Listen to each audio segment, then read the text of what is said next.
निवेश आरोग्य में भाग 117 हिंदी इंद्रियार्थ मधुर रस डायबिटीज वैद्य दिलीप गाडगिल पुणे। तो मैं बात कर रहा था मधुर रस के बारे में, और अभी आधुनिक वैद्यक ने मधुर रस और डायबिटीज इनका एक इक्वेशन बना दिया है, समीकरण बना दिया है।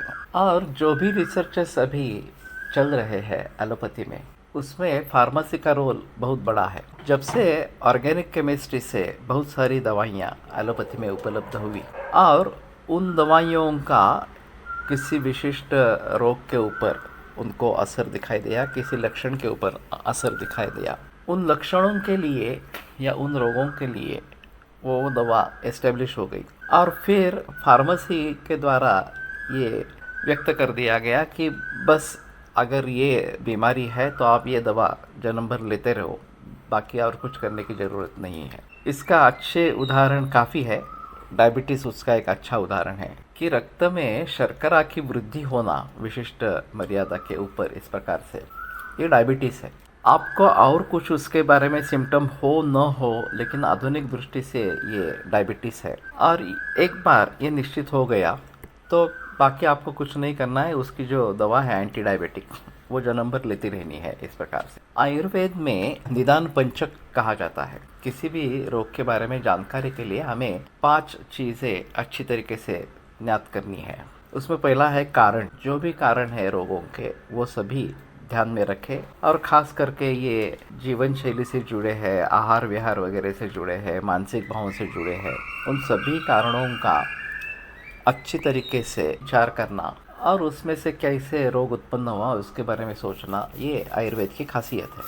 फिर आयुर्वेद में पूर्व रूप नाम का एक है कि रोग उत्पन्न होने से पहले कुछ लक्षण उत्पन्न होते हैं जिनको पूर्व रूप कहते हैं। तो वहीं पे भी रोग को जीत सकते हैं। अगर हमें मालूम पड़ता है कि ये रोग उत्पन्न हो रहा है तो उसके लिए हम कोशिश कर सकते हैं। जैसे कि बुखार आने वाला है तो आदमी को पता चलता है कि मुझे बुखार आने वाला है, उसके कुछ लक्षण हैं। तो उस प्रकार से पूर्व रूप है। रूप यानी कि लक्षण, उस व्यक्ति को क्या क्या लक्षण हो रहे हैं, कहीं दर्द हो रहा है, शरीर गर्म हो रहा है, जलन हो रही है, कुछ भी है, इस प्रकार के लक्षण है, और उनके जरिए उस रोग के बारे में पता चलता है। फिर किससे राहत मिलती है, किससे रोग या लक्षण में बढ़ोतरी होती है, ये उपशय अनुपशय नाम से बताए जाते हैं। और एक संप्राप्ति है कि किस प्रकार से दोषों का निर्माण हुआ, दोष बढ़ गए, कहाँ गए, और किस प्रकार से उसने रोग की निर्मिति की, ये सभी बातें संप्राप्ति में आ जाती है। तो कहने का तात्पर्य अर्थ है, ये निदान पंचक जो है वो आयुर्वेद के लिए ज़रूरी है, और तभी हम उसके बारे में सोच सकते हैं। बहुत बार ऐसे होता है कि लोग ईमेल या व्हाट्सएप मैसेज कर देते हैं कि ये मेरी रिपोर्ट है, आप दवाएं दे दो। तो मैं बताता हूँ कि इससे हमारे लिए काफ़ी नहीं है, हमारे लिए काफ़ी नहीं है, हमें इसमें और जानकारी इस प्रकार की चाहिए। तो आश्चर्यचकित होते हैं लोग, होते एलोपैथी में तो इसके आधार पर दवाइयाँ दे देते हैं, आपको क्या प्रॉब्लम है? तो मैं बताता हूँ, अरे इसमें लाइफस्टाइल का कुछ पता नहीं है, खाने पीने के बारे में कुछ मालूम नहीं है, मानसिक भावों के बारे में कुछ मालूम नहीं है, तो इसके आधार पर हम चिकित्सा कैसे कर पाएंगे? लोगों को ये बात समझ में ही नहीं आती है।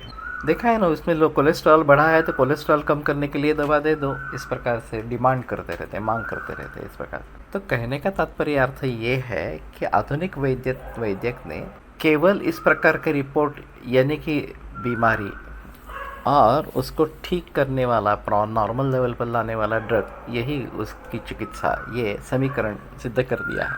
वस्तुतः मेरी डायबिटीज़ के बारे में मराठी में किताब है, चालत्या बोलत्या शुगर फैक्टरीज। कल आगे बढ़ेंगे।